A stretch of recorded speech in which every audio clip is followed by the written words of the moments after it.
नमस्कार दोस्तों, मैं प्राची ज्ञान टिप्स में आपका स्वागत करती हूँ।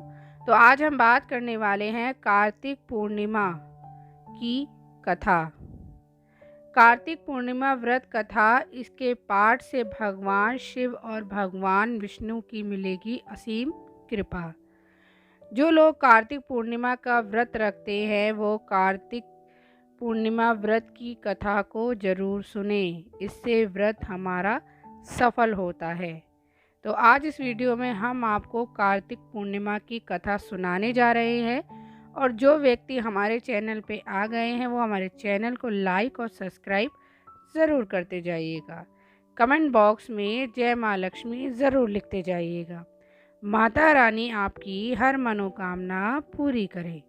तो चलिए दोस्तों, शुरू करते हैं।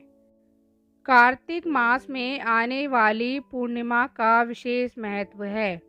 इस दिन व्रत करने से व्यक्ति को भगवान विष्णु के साथ साथ भगवान शिव की भी कृपा भी प्राप्त होती है। इसीलिए कार्तिक पूर्णिमा के दिन इस कथा का पाठ जरूर करना चाहिए। इसके पाठ से व्यक्ति को दुखों से छुटकारा मिलता है। तो चलिए दोस्तों, अब आपको सुनाते हैं कार्तिक मास की व्रत कथा।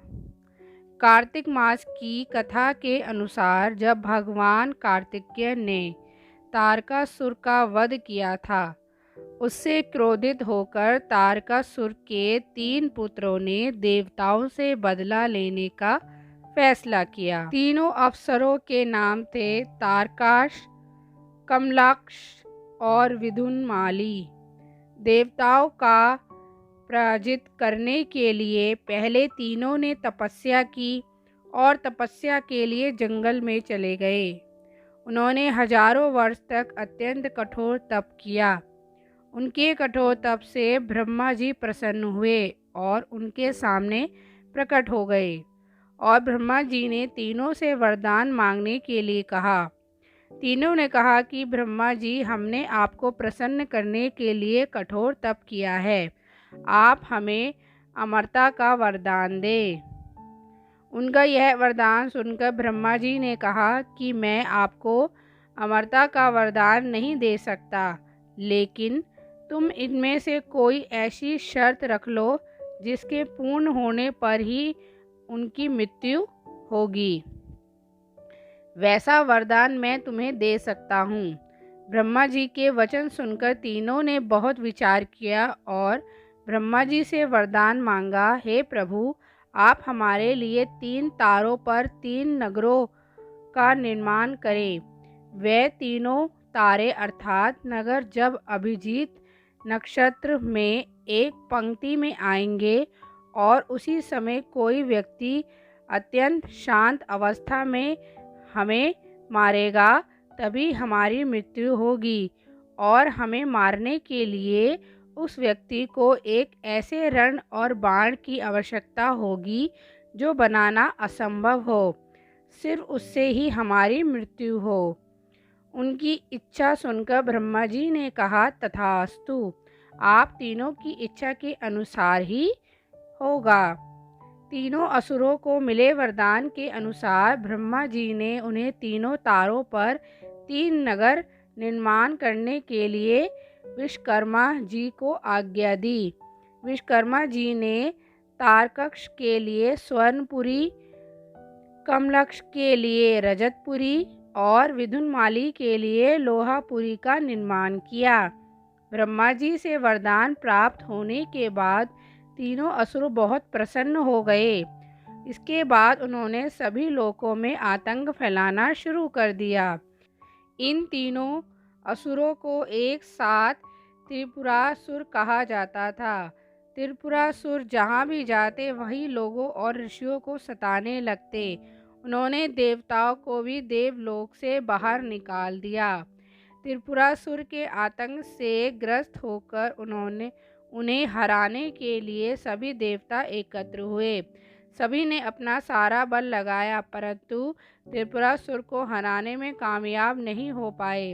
अंत में सभी भगवान शिव की शरण में गए।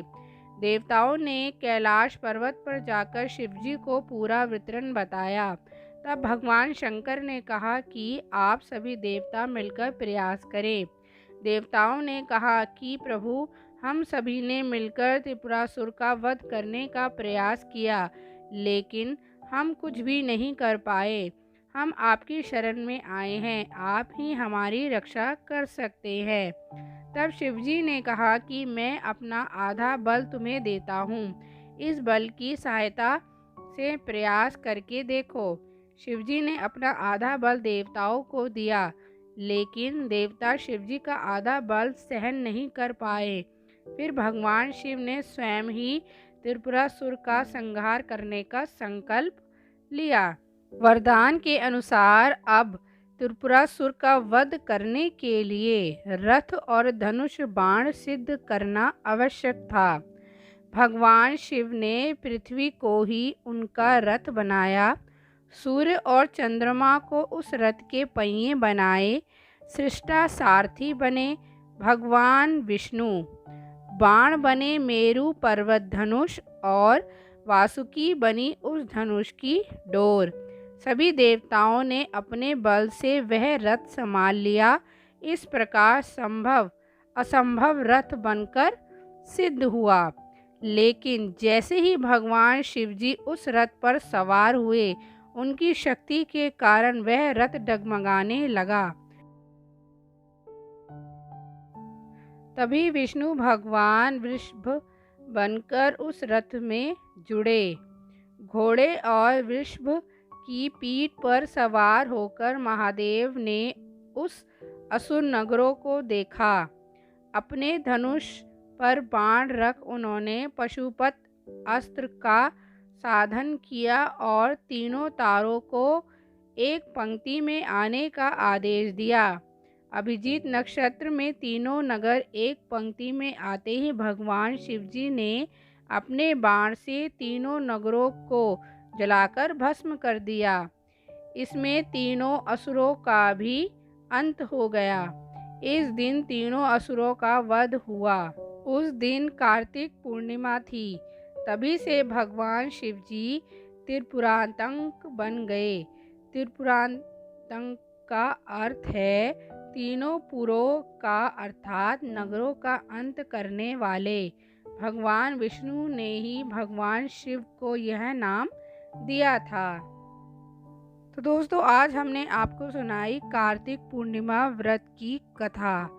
उम्मीद है आपको ये हमारी वीडियो पसंद आई होगी। वीडियो अच्छी लगी तो चैनल को लाइक और सब्सक्राइब करना मत भूलिएगा। तो चलिए दोस्तों, अब आपसे मिलेंगे एक नई वीडियो में। तब तक के लिए जय श्री कृष्णा, राधे राधे।